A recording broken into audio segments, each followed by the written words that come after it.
Another day, another basketball stories na naman ang pagkukwentuhan natin.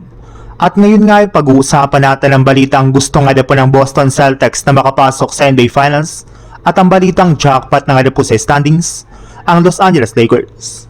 Sa pagkapanalo nga po ng Boston Celtics kahapon laban sa Golden State Warriors ay umangat na nga po sa 46 wins at 13 losses ang kanilang record bilang ika-second seed sa standings ng Eastern Conference.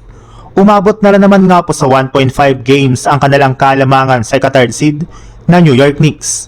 Bukod rin nga po dyan dahil nga po sa inaasahan na pagkawala ni Cade Cunningham sa Pistons ay may pagkakataon pa nga po ang Boston na maagaw ang pwesto nito bilang ika-first seed sa Eastern Conference. Pero ayon na rin naman nga po kay Jason Tatum, hindi rin naman nga po pag-angat si standings at pagpasok sa playoffs ang gusto nga po ngayon ng kanilang team bagkus ang pinaka-goal pa rin nga po nila ay ang pagkuha sa kampyonato. At upang magawa nga po nila iyan ay kailangan nga po nilang magkaroon ng advantage pagdating ng playoffs. As of now nga po ay target nila na makapasok sa finals ng Eastern Conference gamit ang kanilang makukuhang home court advantage. Alam naman nga po ninyo na napakahalaga nga po ang home court advantage pagdating ng playoffs since nagagamit nga po nila ito para makakuha ng momentum at makaangat agad sa kanilang serye. Sa ibang balita naman, matagumpay nga po na ipanalong muli ng Lakers ang pangalawang game ng kanilang back-to-back laban sa Miami Heat sa score na 134-126.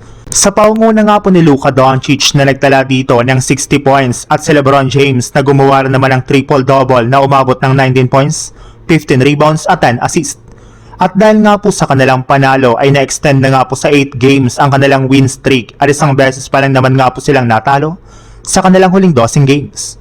Umangat na rin naman nga po sa 45 wins at 25 losses ang kanilang record kung saan 20 games nga po sila above .500 sa unang pagkakataon simula pa taong 2020 at inaasahan nga po na magkakaroon sila ng best record sa nakalipas na 10 taon. At kasabay nga po ng sunod-sunod na panalo ng Lakers ay puro mga papuri na naman nga po ang natanggap ng kanilang superstar katulad na lang ni LeBron.